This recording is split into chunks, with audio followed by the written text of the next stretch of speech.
কোটি কোটি ধোনী অনুৰাগীৰ heart brake হ'ব। এটা কথা হ'ল ধোনীয়ে কিয় নেখেলে যে এইবাৰ সঁচাকৈ ধোনীৰ লাষ্ট সিজন আৰু ধোনীয়ে হঠাৎ এনাউন্সমেন্ট কৰি দিব, মিড টাৰ্মতে কৰি দিব যে ধোনী আৰু নাই।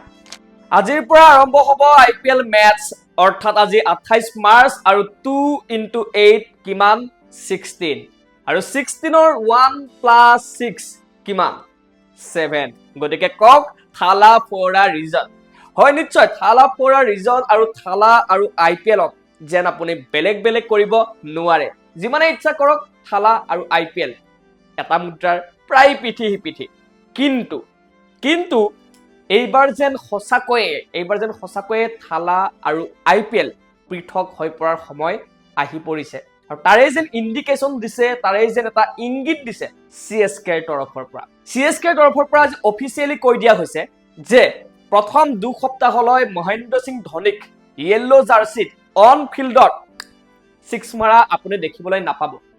কিন্তু ইয়াৰ পাছতে এতিয়া জল্পনা কল্পনা আৰম্ভ হৈ গৈছে যে এয়া এটা ইংগিত নেকি, কিয়নো আজি 5-6 বছৰৰ পৰা এইটো চৰ্চাই প্ৰত্যেকবাৰে IPLত চলে। IPL আৰম্ভ হোৱাৰ লগে লগে আৰু IPL শেষ হোৱালৈ এটাই প্ৰশ্ন, এটাই চৰ্চা যে মহেন্দ্ৰ সিং ধোনীৰ এইখনেই অন্তিমখন IPL সিজন নেকি। কিন্তু মহেন্দ্ৰ সিং ধোনীয়ে সকলোকে কয় যে ডেফিনেটলি নট, আৰু ডেফিনেটলি নট শুনাৰ পাছতে ধোনীৰ অনুৰাগীসকল স্বাভাৱিকতে এক্সাইটেড হৈ পৰে। কিন্তু যিসকল ধোনীৰ ট্ৰলাৰ্ছ আছে সেই ট্ৰলাৰ্ছসকলে মিম বনাবৰ বাবে আৰু এটা নতুন সুযোগ পাই যায়। বহুতে ভাবে যে আৰু কেতিয়ালৈ আৰু কিয় আৰু কিমান দিন ধোনী খেলিব বা কিয় খেলিব লাগে।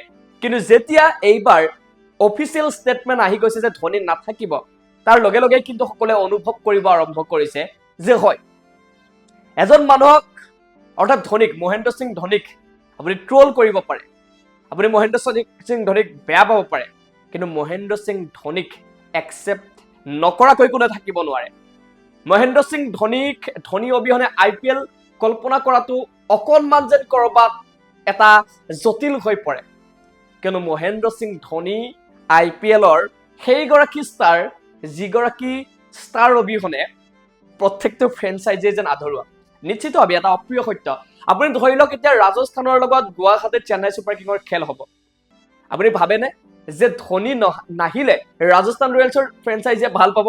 একেবাৰে নাপায়। আপুনি গুৱাহাটী বাদ দিয়ক, যদি ধৰক আন এখন আপুনি ষ্টেট ধৰি লওক, গুজৰাটত ধৰক আপুনি গুজৰাট টাইটেন্সৰ লগত ধৰক খেলা আছে CSK আৰু সেই খেলখনত ধোনী নাহিব, আপুনি ভাবেনে গুজৰাট টাইটেন্স সুখী হ'ব? একেবাৰে নহয়। বা গুজৰাট টাইটেন্সৰ ফেন্সসকল সুখী হ'ব? নহয়। ধোনীৰ যিটো অৰা, ধোনীৰ যিটো ইমেজ, সেই ইমেজটো ইমানেই ডাঙৰ যে প্ৰত্যেকটো ফ্ৰেঞ্চাইজিৰ বাবে ধোনী ইম্পৰ্টেণ্ট। কিয়? কাৰণ যেতিয়া গুৱাহাটীত খেল হ'ব বা য'তেই খেল হওক, দেশৰ বিশ্বৰ য'তেই খেল হওক, য'ত ধোনী যাব, হোম টিম লাগিলে যিয়েই নহওক ড্ৰেছ CSK পিন্ধিব। কিন্তু CSK ড্ৰেছ পিন্ধিব যে তেনেকুৱাও নহয়, জাৰ্চি নাম্বাৰ 7। আপুনি কেৱল আৰু কেৱল গোটেই ষ্টেডিয়ামত দেখিব জাৰ্চি নাম্বাৰ 7, অৰ্থাৎ এই মৰম, এই প্ৰেম কেৱল মহেন্দ্ৰ সিং ধোনীৰ প্ৰতি, আৰু মহেন্দ্ৰ সিং ধোনীয়ে সেই প্ৰেম অৰ্জন কৰিছে, কিনা নাই।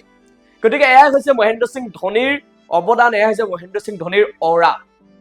মানে এনেকুৱা নহয় যে মহেন্দ্ৰ সিং ধোনী নাই, নেখেলে, গুচি যাব, মানে কেৱল মাত্ৰ CSKৰ লছ, কেৱল মাত্ৰ ধোনী ফেন্সৰ লছ।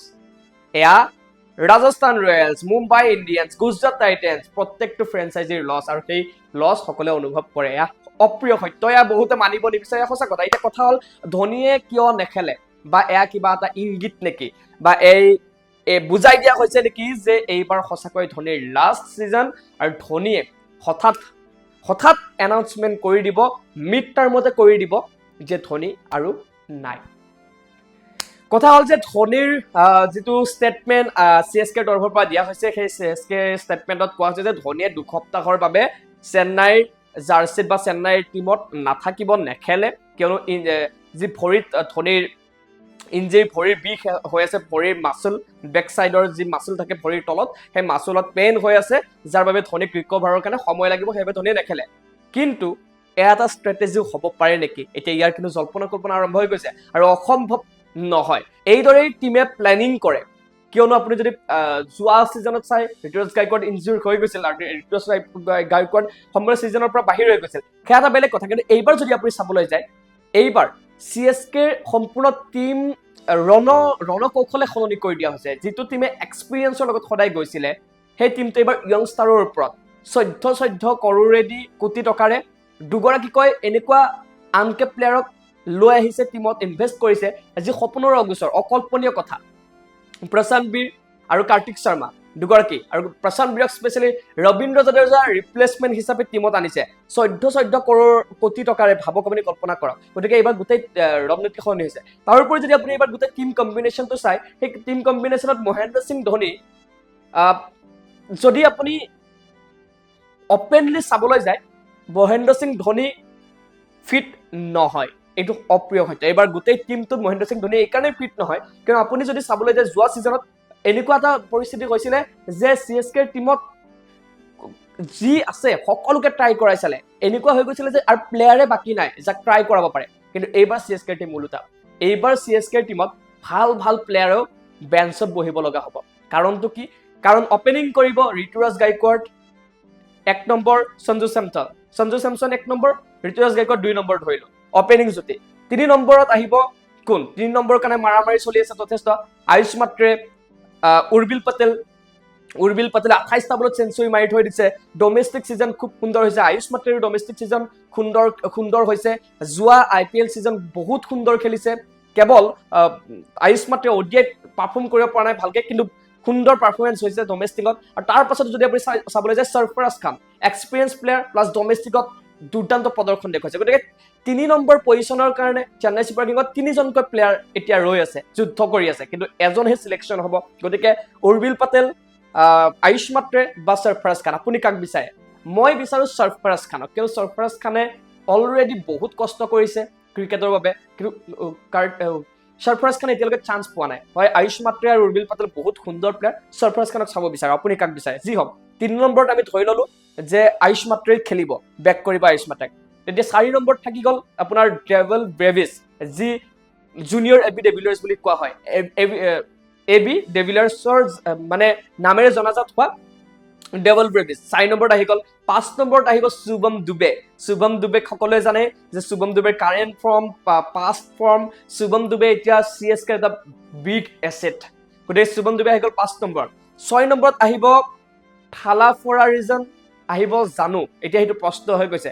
হয়তো 6 নম্বৰত থালা ফৰা ৰিজন নাহি হয়তো তাত কাৰ্তিক শৰ্মা নহয় প্ৰশান্ত বীৰক খেলিব পাৰে যেনেকৈ ৰবীন্দ্ৰ জাদেজাৰ ৰিপ্লেচমেণ্ট হিচাপে লোৱা হৈছে ধৰি ললো 6 নম্বৰত আহি গল প্ৰশান্ত বীৰ যাৰ ওপৰত বহুত টকা ইনভেষ্ট কৰিছে প্ৰশান্ত বীৰ আহি গল 7 নম্বৰ মানে সকলোৱে জানে থালা ফৰা ৰিজন আৰু 7 নম্বৰত আমি ধৰি ললো ধোনী মহেন্দ্ৰ সিং ধোনী ঠিক আছে তাৰপিছত 8 9 10 11 বাকি এইকেইটা নম্বৰ বলিং খেলাব লাগিব এইবাৰ CSKৰ বলিং ইউনিটটো যথেষ্ট শক্তিশালী যদিও নাথান এলিছ যথেষ্ট এজন গুৰুত্বপূৰ্ণ কি বলাৰ আছিল ইম্পেক্ট বলাৰ আছিল সেই নাথান এলিছ CSK মিছ কৰিব তাৰ জায়গাটো সুন্দৰ প্লেয়াৰ আছে বৰ্তমান মেট হেনৰি আহি গৈছে মেট হেনৰি পাৰফৰমেন্স সকলে জানে বলিঙত থাকিল মেট হেনৰি খলিল আহমেদ তাৰ পাছত অনসিল কম্বুজ আৰু এপিনে স্পিন ডিপাৰ্টমেন্টত থাকি গল নুৰ আহমেদ আৰু আকিল হুছেইন ৱেষ্ট ইণ্ডিজৰ এই কেইজন এতিয়া প্লেইং 11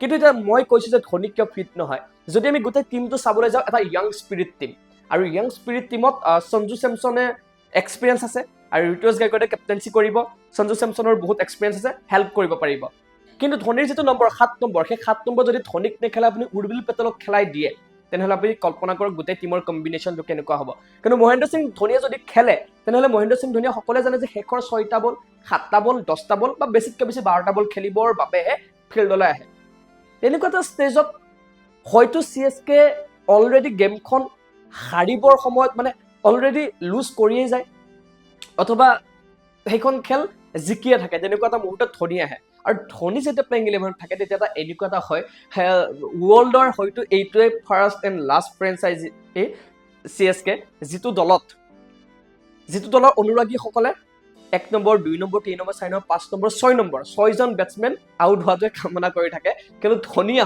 ধোনী আহিব লাগে ধোনীক চাব লাগে ধোনীৰ বেটে এটা 6 6 চাব বিচাৰে আৰু সেইটোৱে কামনা কৰে গতিকে যিটো ধোনী এজ আ ফ্ৰেন্সসকলৰ বাবে এটা সুখৰ মুহূৰ্ত, কিন্তু এজ আ ফ্ৰেঞ্চাইজি যদি আমি চাবলৈ যায় ফ্ৰেঞ্চাইজিটোৰ কাৰণে এইটো এটা বৰ শুভ লক্ষণ বা শুভ কথা নহয়, যিটো কথা ধোনীয়ে উপলব্ধি কৰে। গতিকে ধোনী ফিট নহয়, আৰু যদি ধোনীয়ে খেলে তেনেহ'লে ধোনীয়ে হয়তো বেছি বল খেলিব লাগিব, যিটো তেওঁৰ বয়সে অনুমতি নিদিয়ে, কিয়নো ধোনীৰ 2026 জুলাইত 45 বছৰ হ'ব।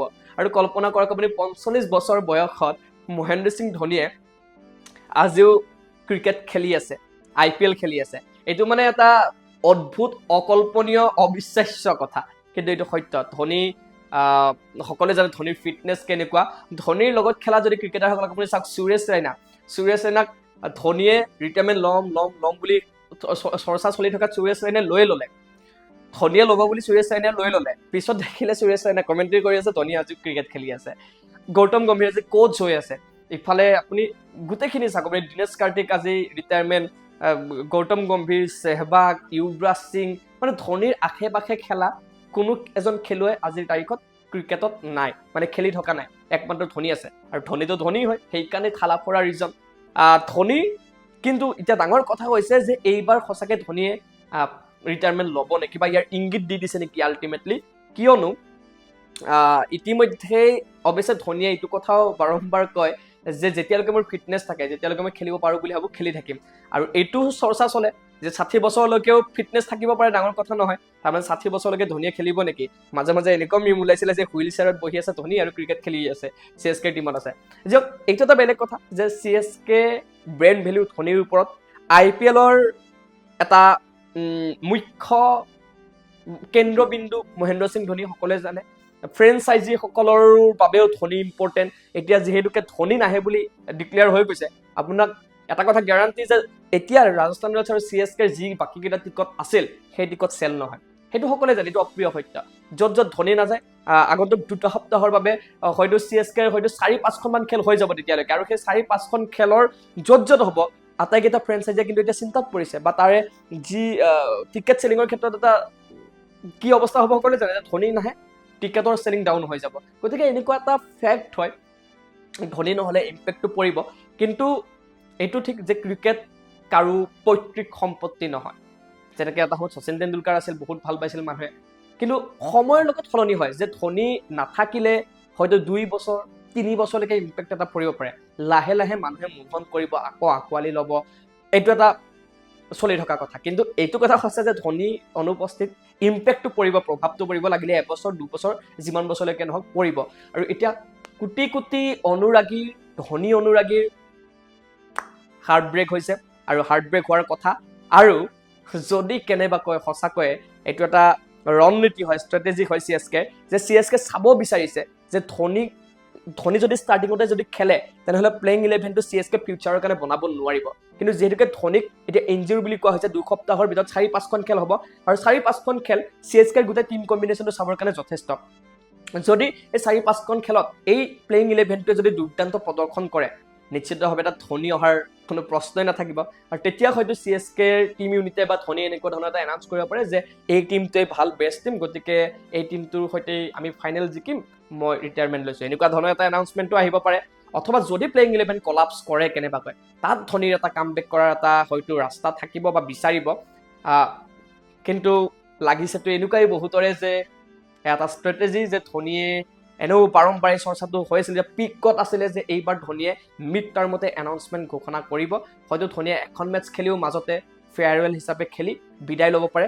কিন্তু এতিয়া 90% চান্সেছ আহি গৈছে যে ধোনীয়ে এইবাৰ ৰিটায়াৰমেণ্ট লোৱাটো ফিক্স, আৰু হয়তো ধোনীয়ে এইবাৰ প্লেইং 11ত এখনো মেটচ নেখেলাকৈও ৰিটায়াৰমেণ্ট ল'ব পাৰে, বা মাত্ৰ এখন মেটচ খেলিও ৰিটায়াৰমেণ্ট ল'ব পাৰে। কিন্তু তাতকৈ ডাঙৰ কথা আপোনালোকে এতিয়া কওক যে এইবাৰ CSK প্লে অফ যাবনে নাযায়, বা CSK এইবাৰ পুনৰ চেম্পিয়ন হ'ব নেকি, বা চেম্পিয়ন হয় ধোনীক বিদায় দিব পাৰিবনে নোৱাৰে আপোনালোকে কওক। কিয়নো যোৱাবাৰ CSK কলাপছ কৰিছিলে, একেবাৰে শেষত আছিলে, কিন্তু CSKৰ এইটো এটা শুভ লক্ষণ, এটা গুড ইণ্ডিকেশ্যন যে যেতিয়া CSK একেবাৰে তলত যায়, সেই তলৰ পৰা ওপৰলৈকে CSK কিন্তু জাম্প কৰিব জানে, আৰু জাম্প কৰে। লাগিলে সেয়া বেন কৰাৰ পিছৰ বছৰেই চেম্পিয়ন হোৱাৰ কথাই কওক বা আন কিবা। এইখিনিতে যদি মই আপোনালোকক এটা CSKৰ কেইটামান ৰেকৰ্ড মই আপোনালোকক জনাই দিব চেষ্টা কৰিম। খুব আকৰ্ষণীয় আৰু খুব সুন্দৰ ৰেকৰ্ড সেই ৰেকৰ্ড আছে CSKৰ নামত, কেৱল আৰু কেৱল CSKৰ নামত। যদি আমি ধোনীৰ ৰেকৰ্ড চাবলৈ যাওঁ, ধোনীৰ ৰেকৰ্ড আমি দেখিম যে IPLৰ আটাইতকৈ বেছি ষ্টাম্পিং কৰা প্লেয়াৰজন হৈছে ধোনী। 200+ মেটচ খেলা এটা ফ্ৰেঞ্চাইজিৰ বাবে 200+ মেটচ খেলা প্লেয়াৰজন হৈছে মহেন্দ্ৰ সিং ধোনী। তাৰ পাছত IPLত এজ এ কেপ্টেইন আটাইতকৈ বেছি মেটচ খেলা প্লেয়াৰজন হৈছে মহেন্দ্ৰ সিং ধোনী। IPLত 5টাকৈ কাপ জিকা কেপ্টেইনজন হৈছে মহেন্দ্ৰ সিং ধোনী। সকলোৱে জানে Dhoni finisher, cool captain. CSK 10খনকৈ IPL ফাইনেল খেলিছে, যিটো নিজৰ মাজতে এটা অভিলেখ। 70% কোৱালিফিকেশ্যন ৰেট চেন্নাই ছুপাৰ কিঙৰ, মানে প্লে অফ কোৱালিফিকেশ্যনৰ ৰেট। IPL হিষ্ট্ৰীৰ মষ্ট কনচিষ্টেণ্ট টিমৰ ভিতৰত CSK 2টা বছৰ বেন কৰি দিয়াৰ পাছতো 2018ত কামবেক কৰিছিলে, চেম্পিয়ন হয়। আৰু ধোনীৰ কেপ্টেইনশ্বিপ CSKৰ উইনিং ৰেট 60%।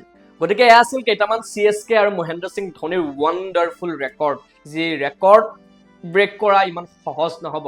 কিন্তু শেষত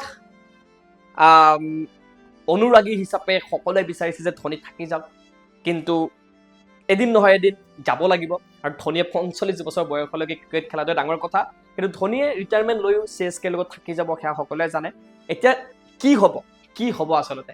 কোটি কোটি ধোনী অনুৰাগীৰ হাৰ্ট ব্ৰেক হ'ব, নে কিবা শুভ লক্ষণ হ'ব, নে সঁচাকৈ ধোনী ইঞ্জুৰি হৈছে কিন্তু ধোনীয়ে কাম বেক কৰিব? কমেণ্টত জনাওক।